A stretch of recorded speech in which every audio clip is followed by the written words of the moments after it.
Thinking through mental set. Thinking involves organizing objects and events into concepts. Concepts are a way of categorizing or classifying people, objects, and events. For example, the concept of a fruit. The concept of a fruit could be apples, mangoes, and bananas. The concept that we have of fruits puts these under one umbrella because they're sweet and usually grow on trees. We learn these concepts through prototypes. Prototypes are basically the best example of concepts. For example, the prototype for furniture in this case would be a chair. And then we have the schema, which is the general knowledge we have about a particular situation. This can be harmful or beneficial in memory. This is acquired through experience and is stored in memory. And the schema includes assimilation and accommodation. We then have assimilation, which is what happens when new information is distorted in order to be more aligned with the already existing schema. This is done more often than accommodation. So basically, you already know one thing, you learn a new concept about it, but you're not willing to change what you already know. So you're being an ass.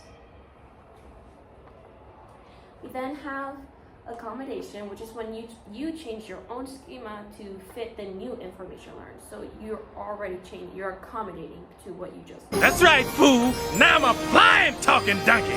You might have seen a house fly, maybe even a super fly, but I bet you ain't never seen a donkey fly. And then we have problem solving, which is just having a goal or endpoint to a situation, but you're still figuring out how you're gonna achieve it. Problem solving, there are algorithms, which are systematic procedures in which all solutions are considered.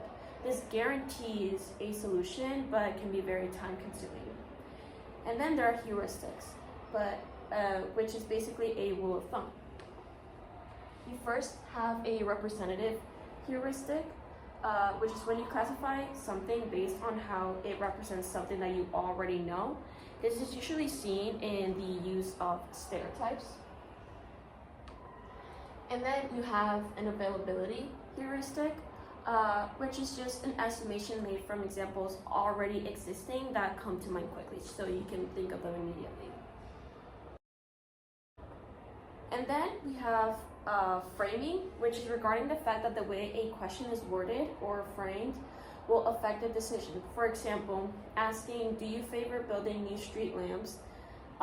Will get a different response than would you rather pay a high price to install new street lamps? So I may say yes to the first question and say no to the second question solely because of how it's framed. Then lastly, there's the mental set, which is just the tendency to approach a problem in one particular way, a way that has proven to be successful before.